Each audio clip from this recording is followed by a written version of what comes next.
So I'll start by thanking JSB and Ann for inviting me to share a little about Sparks and Honey today.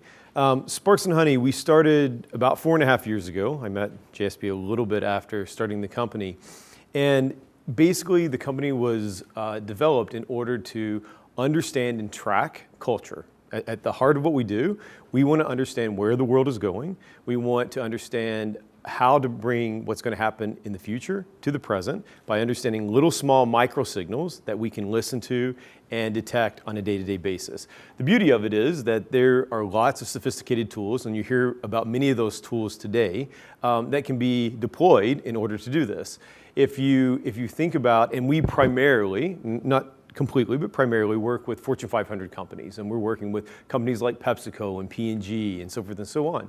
And we're helping them keep a read on where the world is going and how that translates into innovation they may deploy on behalf of the corporation, but also the way they communicate to consumers in order to move them along a journey, right?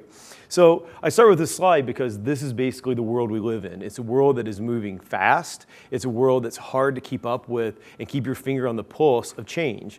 And if you are sitting in the C-suite or you're any corporation in mainstream America, you're grappling with this issue of how fast things do change and how complex certain problems are. How is it that we take that complexity and use the tools at our disposal in order to understand and listen and figure out the little nuggets that can give us indicators of where the world is going? So one of the things that we have created is a man and machine interplay. And if you think about this, this is the ability to take sophisticated tools and use those tools in order to reduce your options into smaller little pockets, and then use humans to make sense of where the world is going. It's kind of that beautiful marriage that you would think of in the social sciences anyway. And what you see is a screenshot of Sparks and Honey. And basically, it's a wall of screens where all kinds of different data points are coming in real time. Think about a mission control. We're pulling in social media data in real time. We're pulling in secondary research in real time. We have people out in the field doing anthropological and ethnographic research coming in real time.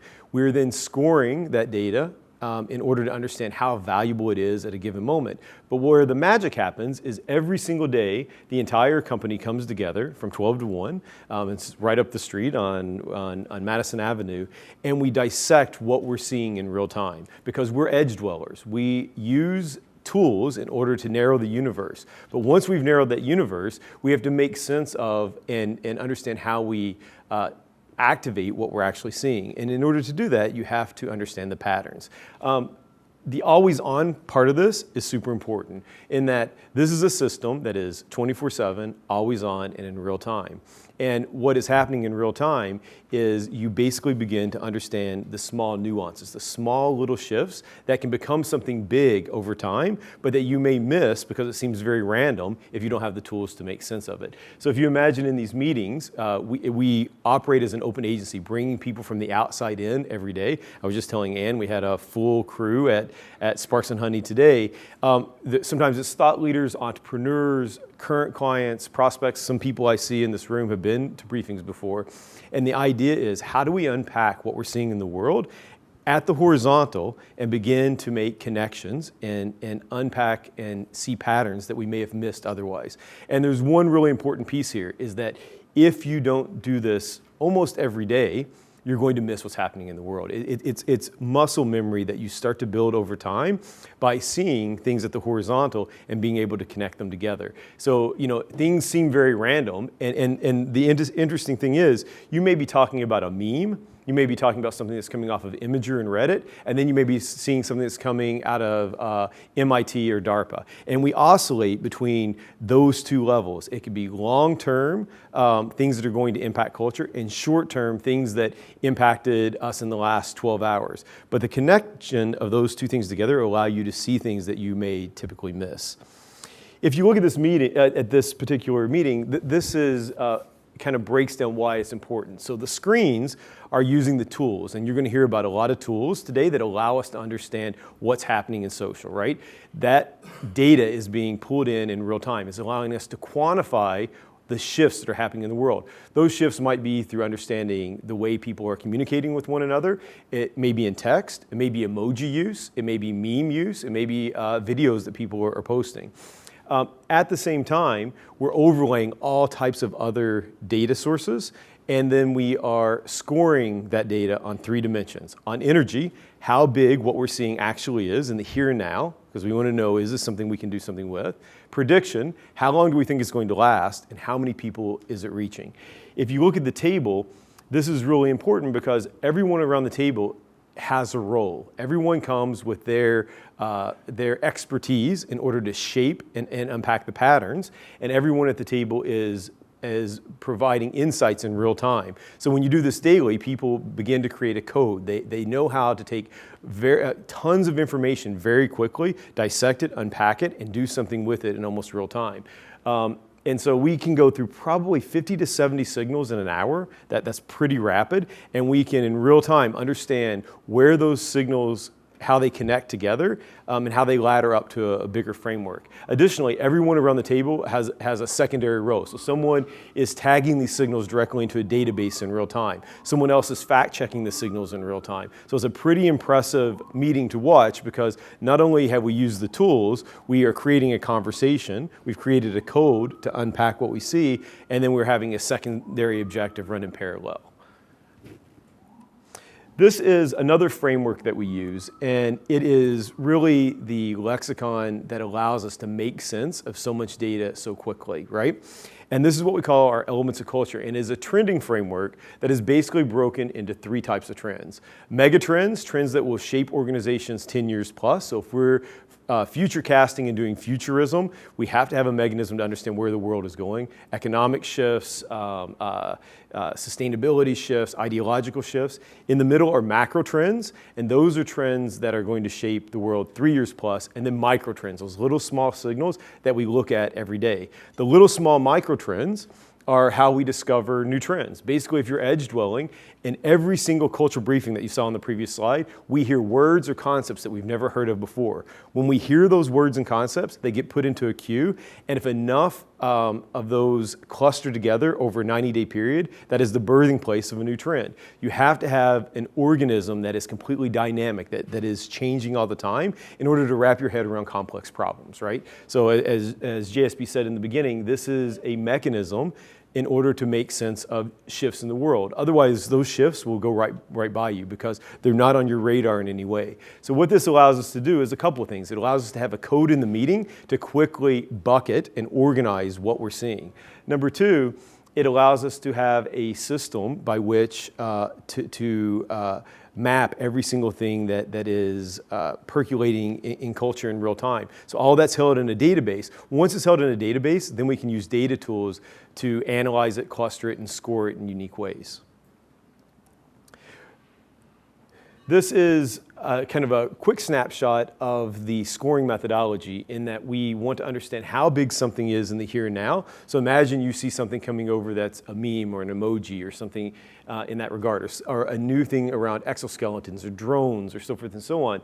We want to understand current energy, and then we want to understand prediction. So if I'm talking to the CEO of PepsiCo, or we're looking at where Nestle's going or so forth and so on, we want to understand, is this something you can use today, or is this something that we are going to leverage in order to prepare us for something that's going to be 5 years from now, right? And if you think about activating things in real time in social, you want to understand how big something is, how much energy it has, and how many people it's actually going to reach. So the cultural scoring brings quantification to trend watching and futurism under this model. This is kind of a summary, and this basically what it is unpacking is the way of taking both data and humans and mapping them together. And this is where I think a lot of tools fall short, in that we have, in Silicon Valley, we've built a tremendous amount of tools that are very complex with very advanced algorithms. But those algorithms only get us so far because we're humans, and intuition is still a very important part of understanding where the future is going. So we combine both analytics and data in an overlay of human analysis in order to get to tension spaces.